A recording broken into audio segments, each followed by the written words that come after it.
Hello dear students. कैसे हैं आप सब। आई होप कि आप सब अच्छे होंगे और अच्छे से स्टडी कर रहे होंगे। पर वीडियो देख के तो मुझे लग नहीं रहा कि आप लोग देख रहे हैं वीडियोस और पढ़ रहे हैं।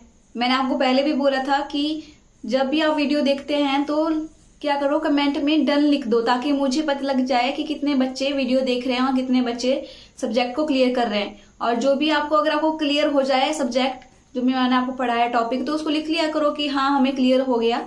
ठीक है, उससे मुझे पता तो लग जाएगा मैं कैसे जुड़ूंगी आपके साथ। जब तक आप मुझे बताओगे नहीं कि आपको कौन कौन सी चीजें समझ आ रही है, कौन कौन सी नहीं समझ आ रही है, तो मुझे फिर कैसे पता लगेगा। और मुझे तो ऐसा लग रहा है कि मेरे स्टूडेंट्स में पढ़ने का जोश ही नहीं है। थोड़े टाइम पहले इतने व्यूज आए, इतने बच्चों ने देखा, और अब तो कोई बच्चे देख ही नहीं रहे हैं अच्छे से, ना ही मुझे रिप्लाई कर रहे हैं कि आपको किस तरह का लग रहा है। तो प्लीज रिप्लाई कर दिया करो। और एक और बात मैं अपने दोस्तों और जो मेरे रिलेटिव्स हैं उनसे कहना चाहती हूँ कि वीडियो को मैं लाइक तो कर दिया करो। मैं आपको वीडियो भेजती हूँ, मुझे पता है कि आपके काम की नहीं है, पर एक लाइक तो कर सकते हो। इतना तो आप मेरे लिए कर सकते हो, इतना एक्सपेक्ट तो मैं आप लोगों से कर सकती हूँ कि नहीं कर सकती हूँ, बता दो। और जो भी बच्चे न्यू जुड़ रहे हैं मेरे चैनल के साथ, तो प्लीज पहले वीडियो को सब्सक्राइब जरूर कर लें और अपने दोस्तों के साथ भी शेयर कर लें ताकि वो भी मेरे चैनल के साथ जुड़ सकें और ये वीडियो वहां तक पहुंच जाए जो बच्चे कोचिंग लेने के लिए अफोर्डेबल नहीं है, जो कोचिंग नहीं ले सकते, उन तक ये वीडियोस पहुंच जाए। तो इसलिए आप मेरी हेल्प कर सकते हो इस चीज में। तो आज भी हम क्या पढ़ेंगे, फिजिक्स ही पढ़ेंगे। कल भी मैंने आपको फिजिक्स कराई थी, तो आज फिजिक्स का सेकंड डे है और नेक्स्ट जो कल आएगा वो मैथ आएगा। ठीक है, तो फिजिक्स में थोड़ा सा रिवाइज करा देती हूँ कि कल हमने क्या क्या पढ़ा था। तो सबसे पहले तो मैंने आपको बताया था कि फिजिक्स की डेफिनेशन क्या होती है, क्या आप फिजिक्स में पढ़ोगे। तो मैंने बता दिया था कि फिजिक्स में आप क्या पढ़ोगे, नेचर को ही समझोगे, उसी को फिजिक्स बोलते हैं। ठीक है, उसके बाद मैंने बताया था कि किस तरह से आप नेचर को समझोगे, तो किस तरह से आप एक्सपेरिमेंट करोगे और एक्सपेरिमेंट करने के बाद आपको पता लग जाएगा कि ये जो है लॉ है, मीन्स ये नियम क्या है नेचर में अब है, तो इस तरह से क्या बन जाएगा, वो लॉ बन जाएगा। तो उसके मैंने 5 स्टेप आपको बता दिए थे कौन कौन से हैं। उसके बाद हमने क्या किया था, उसके बाद हमने किया था कि जो 2 प्रिंसिपल हैं फिजिक्स के वो कौन कौन से हैं। तो मैंने आपको बता दिया था, एक क्या था यूनिफिकेशन और सेकंड क्या था रिडक्शनिज्म। तो मैंने अच्छे से आपको समझा दिए थे। उसके बाद हमने क्या किया था, उसके बाद हमने किए थे स्कोप्स और एक्साइटमेंट ऑफ फिजिक्स। स्कोप मतलब क्या क्या पढ़ोगे फिजिक्स में, तो मैंने आपको बता दिया था डिटेल में थोड़ा बहुत कि क्या क्या आप करोगे। और उसके बाद एक्साइटमेंट में कि एक्साइटमेंट मतलब क्या मजा आएगा आपको फिजिक्स पढ़ के, क्या फायदा है फिजिक्स पढ़ के, तो उसके भी मैंने आपको 4-5 टाइप्स बता दिए थे। ठीक है, तो अभी चलते हैं नेक्स्ट। आज हम क्या पढ़ने वाले हैं, फोर्स के बारे में। वही सेम चैप्टर है, आज मैं खत्म कर दूंगी इसको। और जो प्रीवियस पेपर आए हैं, जो प्रीवियस पेपर में जो क्वेश्चंस आए थे ना, वो भी मैं आपको करा दूंगी कि कौन सा क्वेश्चन इस चैप्टर से आया है। तो फोर्स, अब मुझे बता दो कि फोर्स क्या होती है। बताओ क्या होती है फोर्स। बचपन से प्लस 2 में आपने पढ़ा होगा, इतना तो पता ही होगा कि फोर्स क्या होती है। तो फोर्स क्या है, फोर्स क्या है, धक्का लगाना या खींचना। ठीक है, क्या है, एक पुश और पुल। पुश क्या होता है, इसमें बड़ा कंफ्यूजन होता है। जैसे जो आप बताओ आपको कंफ्यूजन होता है कि नहीं होता है। जैसे जो डोर्स होते हैं ना उस पर लिखा होता है पुश और पुल, मैं तो हर बार कंफ्यूज होती हूँ। तो आप बताना कि आप कंफ्यूज होते हैं कि नहीं होते हैं। ऐसा नहीं है कि इनका मीनिंग पता नहीं है, पर फिर भी थोड़ा कंफ्यूजन हो ही जाता है। अब देखो, पुश का मतलब क्या है, धक्का लगाना। ठीक है, क्या मतलब है, धक्का लगाना। जैसे ये बुक है, मैं इसको ऐसे धक्का दूं उधर को, तो ये क्या हुआ, पुश। ठीक है, और पुल क्या हुआ, अपनी तरफ खींचना। मैं इसको अपनी तरफ खींचू ऐसे, तो उसको क्या बोलूंगी मैं, पुल। क्या बोलूंगी, पुल। तो अब आप लोग मत भूलना, जब भी डोर, जो दूसरे वाले जो डोर होते हैं जिसमें लिखा होता है पुश और पुल, तो उनको मत भूलना और अच्छे से वहां पे आप जा सकते हैं डोर का यूज करके। अब देखो, पर पुश और पुल, देखो आपने पुश और पुल मतलब आपने खींचा या धक्का लगाया। पुश, पुल का मतलब खींचना और पुश का मतलब धक्का लगाना। तो आपने क्या किया, किसी ऑब्जेक्ट को जैसे ये मैंने इसको क्या किया, पुश किया, है ना। तो इससे क्या हुआ इसकी क्या हो गई, या तो इसकी वेलोसिटी चेंज हो जाएगी या तो इसकी शेप चेंज हो जाएगी। एग्जांपल ले लो, मेरे पास ये प्यारा सा डोरेमोन है। तो किस किस ने डोरेमोन देखा है बचपन में, मैंने तो बहुत ज्यादा देखा है, मतलब डोरेमोन, और मैं बहुत कार्टून देखती थी।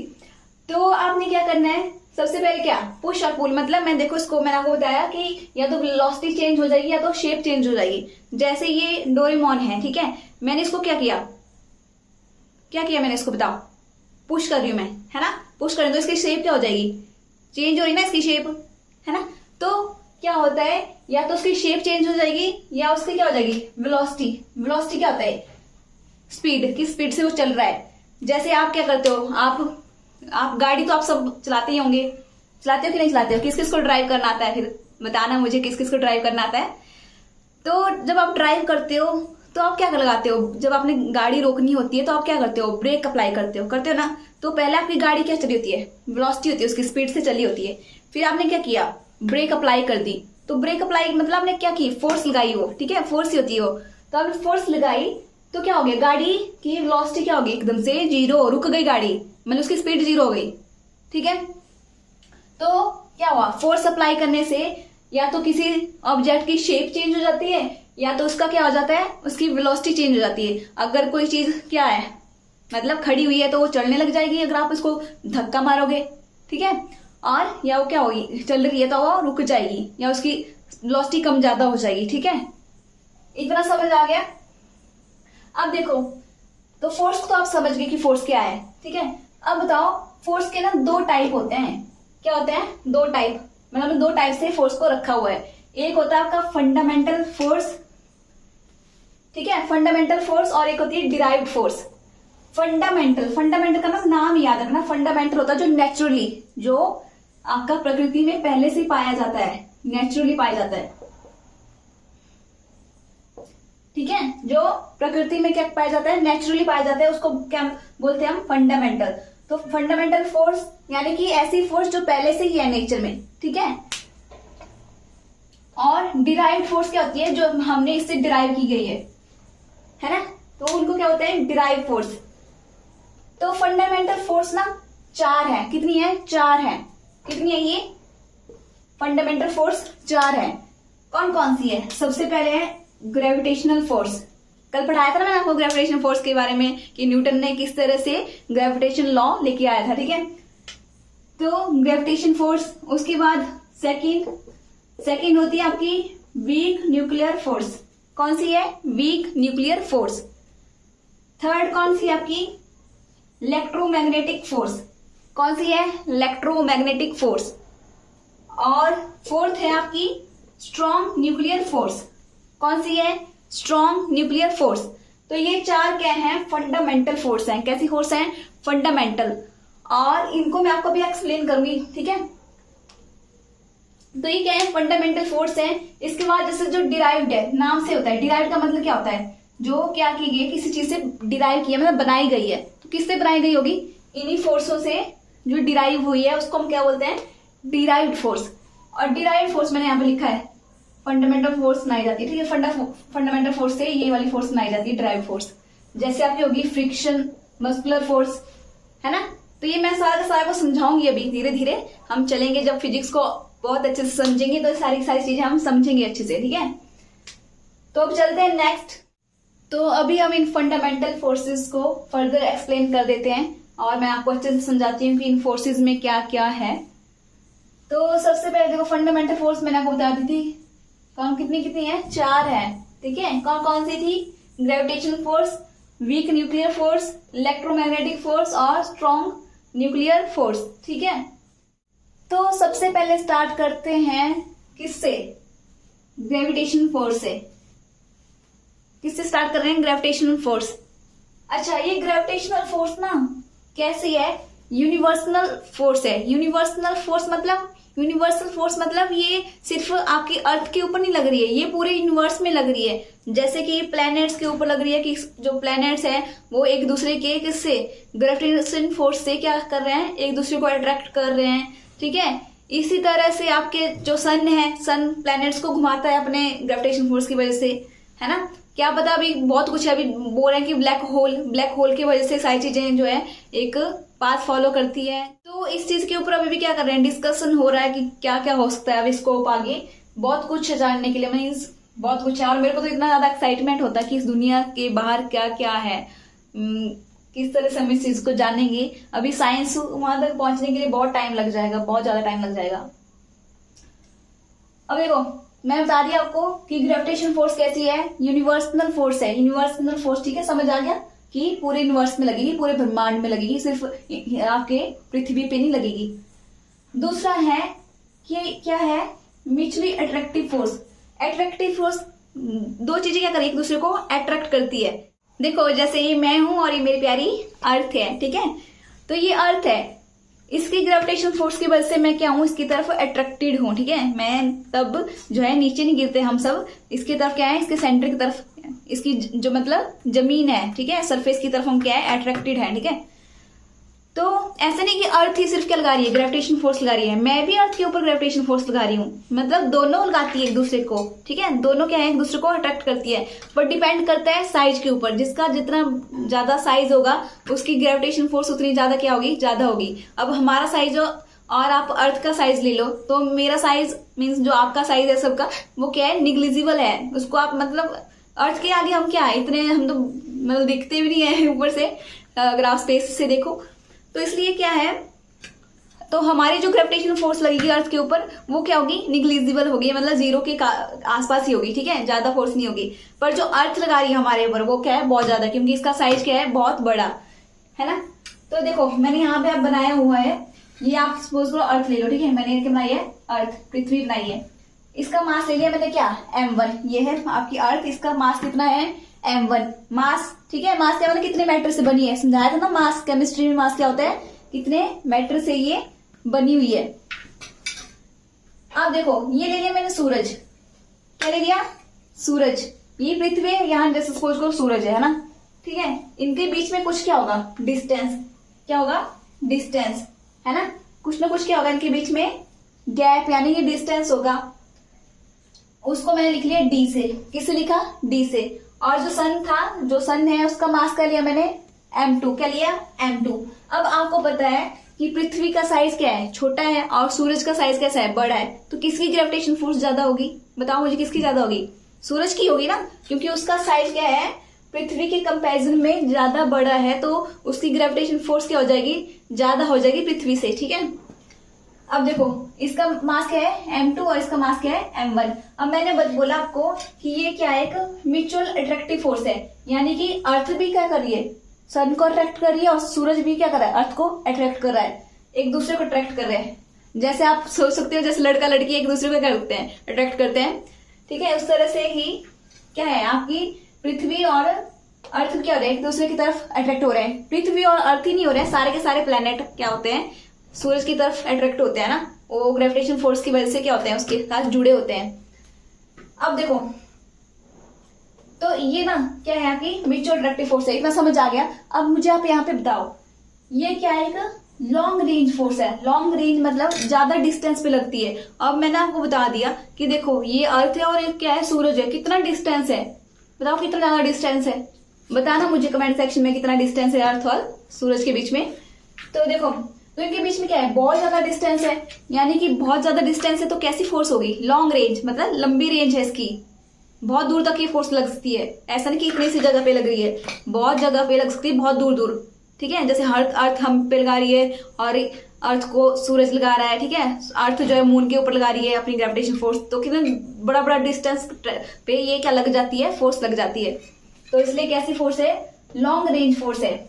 अब देखो नेक्स्ट, वीकेस्ट फोर्स, सबसे क्या है, कमजोर, यानी कि सबसे वीक फोर्स है। कैसे है वीक, बताओ।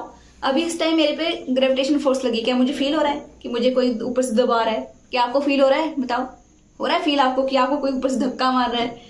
मीन्स फोर्स का मतलब कि आपको फील होना चाहिए, ठीक है। पर ये क्या है, सबसे वीक है, क्योंकि इसका हमें क्या फील नहीं होता है कि फोर्स लग रही है हमारे ऊपर। तो सबसे क्या है, ये वीक फोर्स है।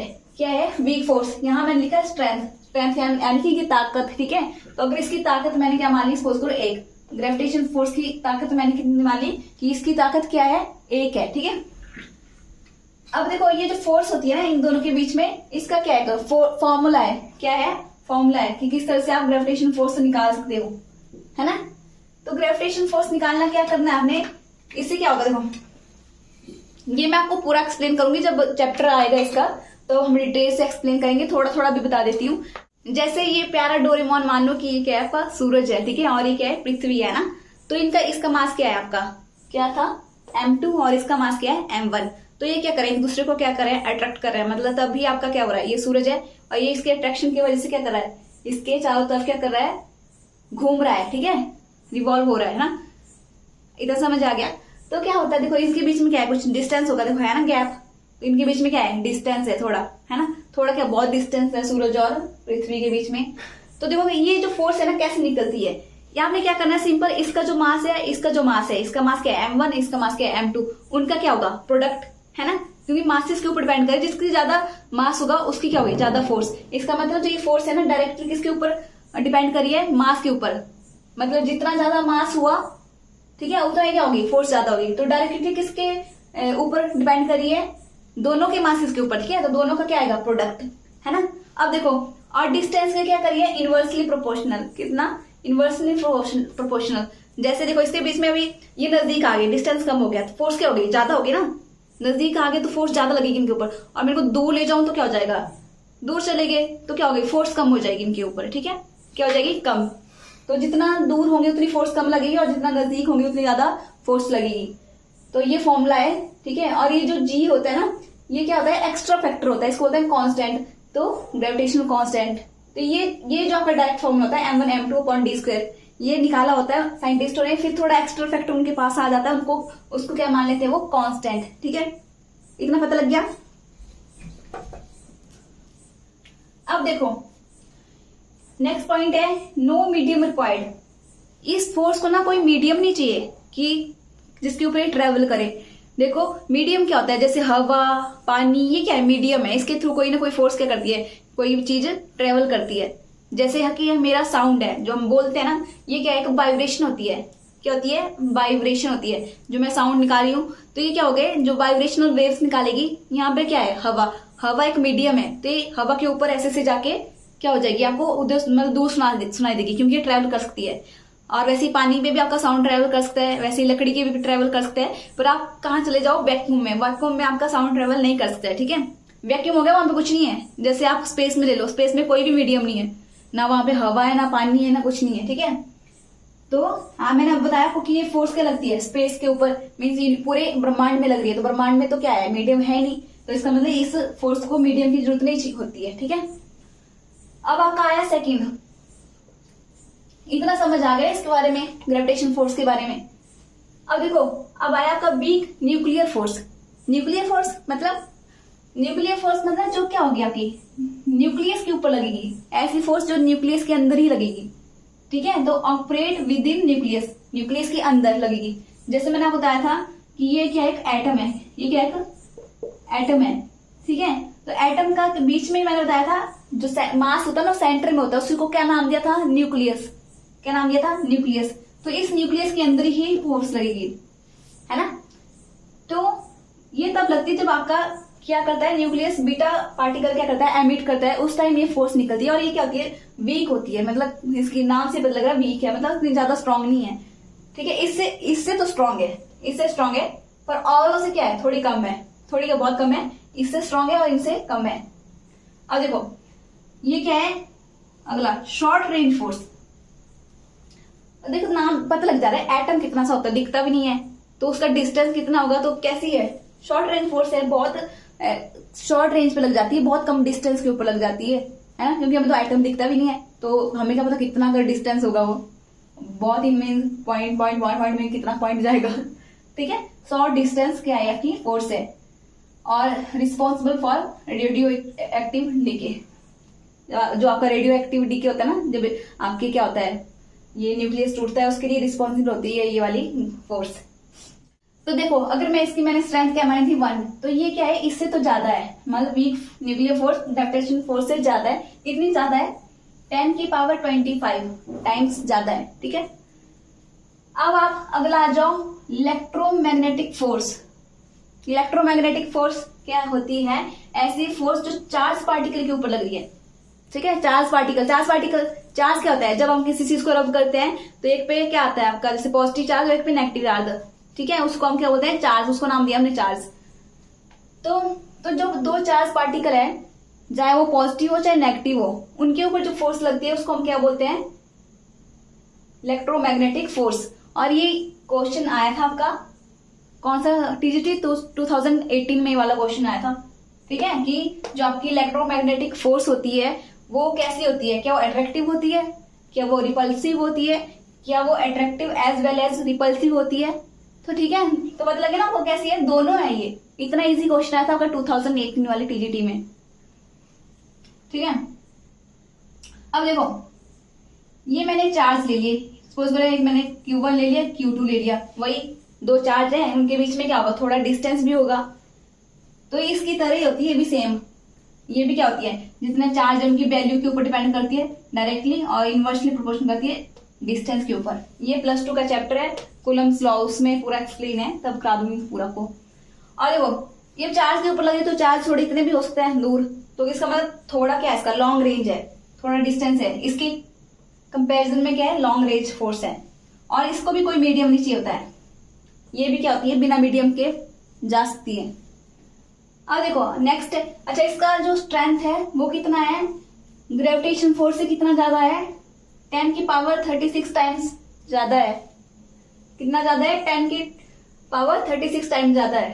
पावर का मतलब होता है, खोल के लिखा होता है, आपने यहाँ पे 36 जीरो लगानी है, इतने बड़ा नंबर हुआ है। ठीक है, तो हम इतना बड़ा बड़ा लिखने से अच्छा क्या करते हैं, हम ऐसे साइंटिफिक नोटेशन में लिखते हैं पावर करके। तो अभी चलते हैं नेक्स्ट है आपकी स्ट्रॉन्ग न्यूक्लियर फोर्स। नाम में क्या है इसके, स्ट्रॉन्ग है, तो मतलब इसका मतलब क्या है, सबसे स्ट्रॉन्गेस्ट फोर्स है ये आपकी नेचर में। ठीक है, स्ट्रॉन्ग न्यूक्लियर फोर्स, तो न्यूक्लियर है तो मतलब किसके ऊपर लगेगी, न्यूक्लियस के ऊपर ही लगेगी, न्यूक्लियस के अंदर लगेगी। ठीक है, ऐसी फोर्स जो न्यूक्लियस के अंदर लगती है। तो ये मैंने न्यूक्लियस बता दिया आपको। न्यूक्लियस में बताया था आपको दो चीजें होती है, क्या, न्यूट्रॉन और प्रोटॉन। न्यूट्रॉन कैसा पार्टिकल होता है, न्यूट्रल होता है, उसके ऊपर कोई चार्ज नहीं होता। और जो आपका प्रोटॉन होता है वो कैसा होता है, पॉजिटिव चार्ज होता है, उसके ऊपर क्या चार्ज होता है, पॉजिटिव। और जो इलेक्ट्रॉन होता है उसके ऊपर ये वाली फोर्स नहीं लगती, क्योंकि इलेक्ट्रॉन क्या है, न्यूक्लियस से बाहर है, इसलिए इलेक्ट्रॉन के ऊपर आपकी न्यूक्लियर फोर्स नहीं लगती है ना। तो ये किसके बीच में होती है, न्यूट्रॉन न्यूट्रॉन के बीच में होगी, न्यूट्रॉन प्रोटॉन के बीच में होगी, प्रोटॉन प्रोटॉन के बीच होगी। मतलब जो इसके अंदर के जो मेंबर है, इसमें प्रोटॉन है, न्यूट्रॉन है, प्रोटॉन है, न्यूट्रॉन है, उनके बीच में ये क्या लगेगी, स्ट्रॉन्ग न्यूक्लियर फोर्स लगेगी। ठीक है, और ये भी कैसी है, अट्रैक्टिव फोर्स है, एक दूसरे को क्या कर रहे हैं, अट्रैक्ट कर रहे हैं। कैसी फोर्स है, अट्रैक्टिव फोर्स है। और कैसी है, शॉर्ट रेंज फोर्स है। शॉर्ट रेंज समझ आ गया ना, ये दोनों शॉर्ट रेंज है, क्योंकि इसके बीच में लग रही है, न्यूक्लियस के अंदर लग रही है। न्यूक्लियस का जो साइज होता है ना, शायद 10 की पावर -15 मीटर इतना होता है, मतलब नेगेटिव है पावर, तो मतलब बहुत छोटा नंबर है ये। तो कैसी है, शॉर्ट रेंज फोर्स है, बहुत कम डिस्टेंस के ऊपर लगती है। और ये ऐसी फोर्स है जिसके ऊपर चार्ज जो कि है, चार्ज इंडिपेंडेंट है, चार्ज के ऊपर डिपेंड नहीं करती है ये, कि इसके ऊपर कौन सा चार्ज है, ऐसा इसके ऊपर नहीं डिपेंड करती है, ये सीधे लग जाती है। तो ये कैसी है, स्ट्रॉन्ग न्यूक्लियर फोर्स। और इसी से तो आपके क्या बनते हैं, जो भी आपके न्यूक्लियर वेपन्स हो गए, आपके मिसाइल्स होगी, ठीक है, वो सारी इससे बनती है, न्यूक्लियर बॉम्ब। तो इसलिए क्योंकि वो इतनी शक्तिशाली फोर्स है, तो इसलिए तो इतना धमाका होता है, बॉम्ब जो गिरता है आपका। ठीक है, और ये कितनी टाइम ज्यादा है, कितनी ज्यादा टाइम ज्यादा है, अगर ग्रेविटेशन फोर्स 1 है तो ये कितनी है, 10 की पावर 38 टाइम्स, मतलब आपके 1 और 38 जीरो लगाओगे आगे, तो इतना बड़ा नंबर है। तो इतनी ज्यादा क्या है, स्ट्रॉन्ग फोर्स है ये। तो फिर बताओ, ये समझ आ गया आप सबको, बताना चूर, नहीं तो मारूंगी मैं आपको। ठीक है, बताना मुझे कि कैसा ये चीज समझ आ गई आपको कि नहीं आई समझ। और एक बात और, ये जो मैंने कहा पहले ही लिख देती हूँ मैं, तो आपको ऐसा अच्छा लगता है कि मैं साथ साथ में पढ़ाया करूँ और साथ साथ में लिखा करूँ। मैं इसलिए पहले लिख देती हूँ ताकि जो है आपकी वीडियो ज्यादा बड़ी ना बने। अगर मैं साथ साथ में लिखूंगी तो मेरे को लिखने में भी टाइम लगेगा, फिर समझाऊंगी साथ साथ में, तो इस तरह से वीडियो बड़ी बनेगी और आपका चैप्टर बहुत मीन्स बड़ा खींच जाएगा, बहुत टाइम लग जाएगा आपको चैप्टर कंप्लीट कराने में मुझे, इसलिए मैं पहले लिख देती हूँ। अगर आपको ऐसे ही अच्छा लगता है और समझ आ जाता है और अच्छे से विजिबल होता है तो मैं ऐसे ही कराऊंगी, नहीं तो बता देना अगर आपको वैसे करना है तो। ठीक है, तो अब मैं आपको प्रीवियस ईयर के पेपर करा देती हूँ, जो प्रीवियस ईयर के जो क्वेश्चन आए हैं। वैसे मैं और भी देखूंगी जो पिछले पेपर्स में कौन कौन से क्वेश्चन आए हैं, वैसे मैंने पिछले 2-3 साल के देखे हैं, तो उनका मैं आपको बता रही हूँ। तो जैसे देखो, मैंने आपको अभी पढ़ाया, किसके बारे में पढ़ाया था आपको, फोर्सेस के बारे में। तो देखो क्वेश्चन आ गया, मैंने आपको बता भी दिया था कैसा क्वेश्चन था, इलेक्ट्रोमैग्नेटिक फोर्स इज, ऐसा ही क्वेश्चन आया था, ये टीजीटी 2018 का क्वेश्चन है। इलेक्ट्रोमैग्नेटिक फोर्स कैसी है, अट्रैक्टिव है क्या, सिर्फ अट्रैक्टिव है या सिर्फ रिपल्सिव है, यस क्या है, दोनों है, attractive as well as repulsive. Attractive कैसे होगी, जब दो अलग अलग चार्ज होंगे तो अट्रैक्टिव होगी, एक दूसरे की तरफ अट्रैक्ट होंगे वो, और जब क्या हो जाएंगे, सेम सेम होंगे तो क्या करेंगे, एक दूसरे को रिपेल करेंगे। तो दोनों होती है, ठीक है, अट्रैक्टिव होती है और रिपल्सिव भी होती है। ऐसा क्वेश्चन आया था 2018 में, तो ये वाला आंसर है, ठीक है। मैं आपको ना पूरे सेट कराऊंगी, अच्छे से तैयारी कराऊंगी आपको, बस आप पढ़ो। अब देखो ये तो हो गया 2018 वाला। उसके बाद 2019 में क्वेश्चन आया था आपका, लाइटनिंग वाज डिस्कवर्ड बाय, जो आपकी बिजली चमकती है ना वो किसने डिस्कवर की थी। तो ये क्या है, युकावा ने की, क्या मैक्सवेल ने की, क्या हवल ने की, या फ्रैंकलिन ने की, बताओ किसने किया है। ये वाला मैंने कुछ अभी कराया नहीं, डिस्कवरर नहीं कराया मैंने, आपकी जो इन्वेंशनर है और डिस्कवरर है ये मैं आपको या तो साथ साथ में, क्योंकि बुक में बहुत कम है और ये क्वेश्चन बुक से वहां से तो नहीं आया था जो सेट है वहां से, तो मैं इसके क्या करूंगी, जैसे जैसे जो भी क्या होगा वो टॉपिक होगा उसके जो इन्वेंशनर होंगे वो उसके साथ साथ मैं आपको बता दूंगी, है ना, वहां से ही तैयार हो जाएगा। अब देखो लाइटनिंग किसने डिस्कवर की थी, फ्रैंकलिन ने की थी, ठीक है। किसने की थी, फ्रैंकलिन साइंटिस्ट है, उन्होंने आपकी जो बिजली चमकती है वो डिस्कवर की थी, है ना। तो ये दो क्वेश्चन हो गए आपके। और अब देखो जो आपको ये बता देती हूँ लाइटनिंग होता क्या है, कैसे आपकी बिजली चमकती है। तो आपको देखो बादल होते हैं ना, बादल क्लाउड होते हैं, उसके ना जो बॉटम होता है वहां पे क्या हो जाता है, बहुत सारा नेगेटिव चार्ज क्या हो जाता है, इकट्ठा हो जाता है। और जब ये बहुत ज्यादा हो जाता है ना तो क्या होता है, ये यहाँ से मतलब लीक होना स्टार्ट होता है, मतलब यहाँ से लीक होना स्टार्ट हो जाता है। और नीचे क्या होता है, अब देखो मैंने आपको बताया नेगेटिव और पॉजिटिव क्या करते हैं, एक दूसरे को खींचते हैं, अट्रैक्ट करते हैं, है ना। तो ग्राउंड होता है ना, जो जमीन होती है उसके ऊपर कौन सा चार्ज होता है, पॉजिटिव चार्ज होता है। तो ये नेगेटिव चार्ज क्या आ जाएगा, थोड़ा यहाँ से लीक होगा और यहाँ से इसकी तरफ अट्रैक्ट होके पॉजिटिव चार्ज के साथ मिल जाएगा, तभी आपको क्या दिखता है, लाइटनिंग दिखती है। और भी इसका और कंसेप्ट भी है और मैं अच्छे से एक्सप्लेन करूंगी जब हम चैप्टर पे इसके चलेंगे, है ना। तो ये आपका फर्स्ट चैप्टर यहाँ पे खत्म हो गया और आई थिंक कि आपको समझ आ गया होगा। और मुझे बता देना प्लीज, ठीक है, बता देना मुझे कि आपको समझ आया कि नहीं आया। नहीं तो मेरे को सच में लग रहा है कि मैं पढ़ा तो रही हूँ पर किसको पढ़ा रही हूँ, क्योंकि बच्चे रिस्पॉन्स ही नहीं दे रहे हैं। ठीक है, रिस्पॉन्स दिया करो यार, आपके लिए मैं वीडियो बना रही हूँ, मुझे यहाँ पे 1 घंटा लग जाता है वीडियो बनाने में, फिर उसको एडिट करने में मेरा टाइम जाता है, ठीक है। तो आप थोड़ा सा रिस्पॉन्स तो मुझे दे सकते हैं कि नहीं दे सकते हैं, बताओ। तो इस चैप्टर को ना अच्छे से कर लेना और इसके नोट्स भी बना लेना, है ना। और इसके साथ जो है आप एक बार बुक में भी इस चैप्टर को पढ़ लेना दोबारा, ताकि आपको पूरा कॉन्सेप्ट और अच्छे से क्लियर हो जाए। तो फिर मिलते हैं नेक्स्ट वीडियो में। और वीडियो को क्या करें, लाइक शेयर और कमेंट भी जरूर कर दें। और जो न्यू व्यूअर्स हैं वो सब्सक्राइब कर दें मेरे चैनल को, और अपने दोस्तों के साथ भी शेयर कर सकते हैं। अगर आपको अच्छा लग रहा है चैनल मेरा, जो मैं वीडियोस करा रही हूँ, जो आपको पढ़ा रही हूँ, आपको अच्छी लग रही है तो प्लीज शेयर कर दें, ठीक है। आपके लिए भी अच्छा और मेरे लिए भी अच्छा है, मुझे भी मोटिवेशन मिलेगा, मैं भी आपको और अच्छे से पढ़ाऊंगी, है ना, ठीक है। इसलिए प्लीज शेयर कर दें वीडियो को। तो फिर मिलते हैं नेक्स्ट वीडियो में और अपना ध्यान रखिए, बाय बाय, टेक केयर।